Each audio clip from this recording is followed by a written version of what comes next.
మేము ఇది చేశాం అంటే ఓట్లేస్తున్న రోజులు కాదు, మేము ఈ సంక్షేమం అమలు చేశామంటే ఓట్లేస్తున్న రోజులు కాదు, మేము ఈ అభివృద్ధి చేశామంటే ఓట్లేస్తున్న రోజులు కాదు.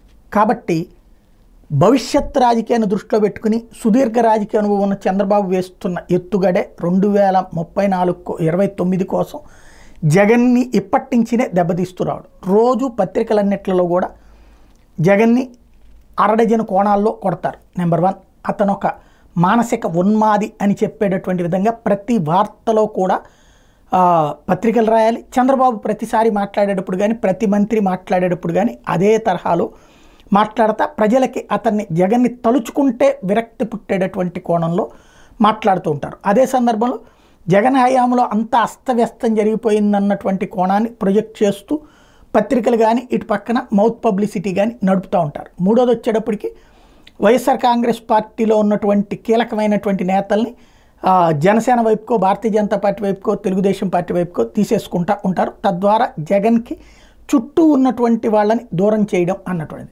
నాలుగోది వచ్చేటప్పటికి జగన్ అనేటువంటి వాడు ఎప్పుడొచ్చి ఈ రాష్ట్రానికి ప్రమాదం అన్నటువంటి పాయింట్ని వైసీపీ నాయకులతో చెప్పిస్తారు. అట్లాగే మౌత్ పబ్లిసిటీ పరంగా జనంలో తీసుకెళ్తారు. ప్రతి పత్రికలో, ప్రతి టీవీలో హైలైట్ చేయిస్తుంటారు.